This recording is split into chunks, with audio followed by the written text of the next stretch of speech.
Maraming mga kaklase ko dati baka nabigla, nagulantang, nagtaka.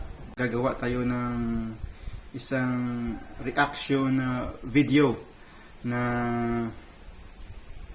may nag-comment sa atin yung previously uploaded natin na video at nakita ko na isa sa mga kaklase ko dati nag-comment siya na sabi niya ganito.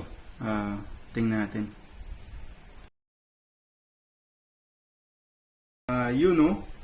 Vloggeress na si classmate.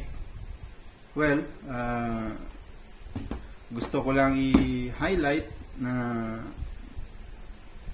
siguro marami sa inyo na shout out nga pala sa kaklase ko dyan. Si Mardy Sidoriosa Norumbaba. Maraming mga kaklase ko dati baka nabigla, nagulantang at siguro nagtaka dahil alam nyo na ang pagkakilala nyo kay Ricky nung dati nung way back before, hindi mahilig magsalita, tahimik, nasa tabi lang. At ngayon, nakita nyo sa video na nagsasalita kung ano-ano, pero yun na nga yung gusto ko i-highlight dito, na kapag gusto mo isang bagay,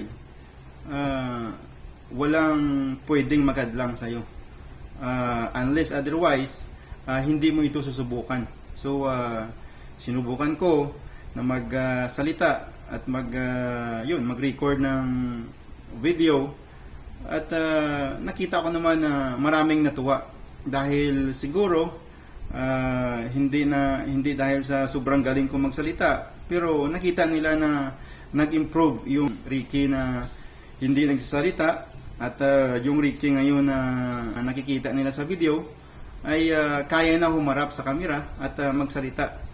No? Thank you sa lahat ng mga nag-comment, halos sa lahat ng nakita ko ng mga comment sa comment section is lahat positive. So salamat at natuwa din kayo sa mga kunting pagbabago sa buhay ko. This is one step. Isa lang to sa mga step na ginawa ko dahil sabi ko bakit hindi ko susubukan na magsalita at mag-record sa harap ng kamera at mag-video ng sarili ko dahil wala naman mawawala sa akin. I have nothing to lose pag sinubukan ko ang isang bagay.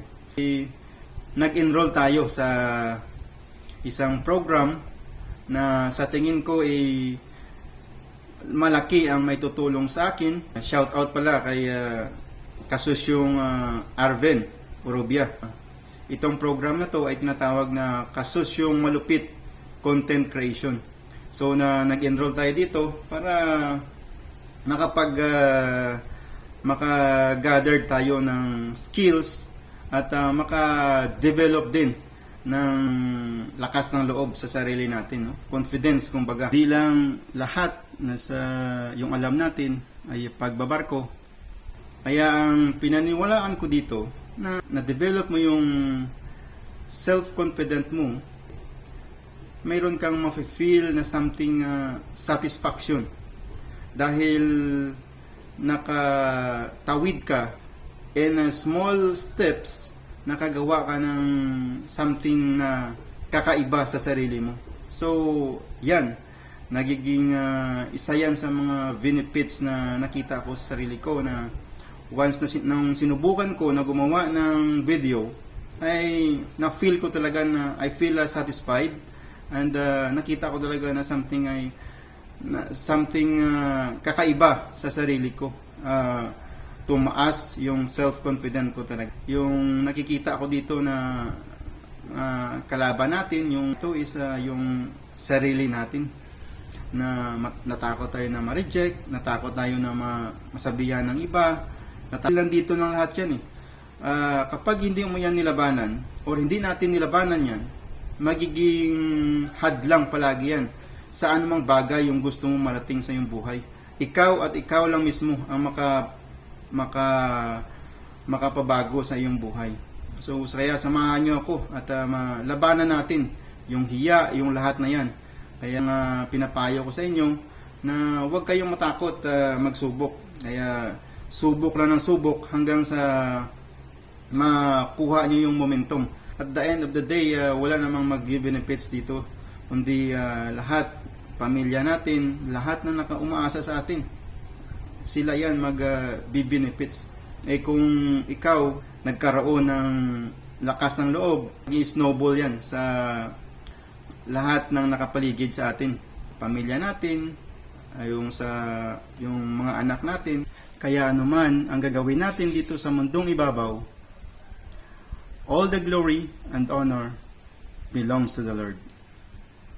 Paalam.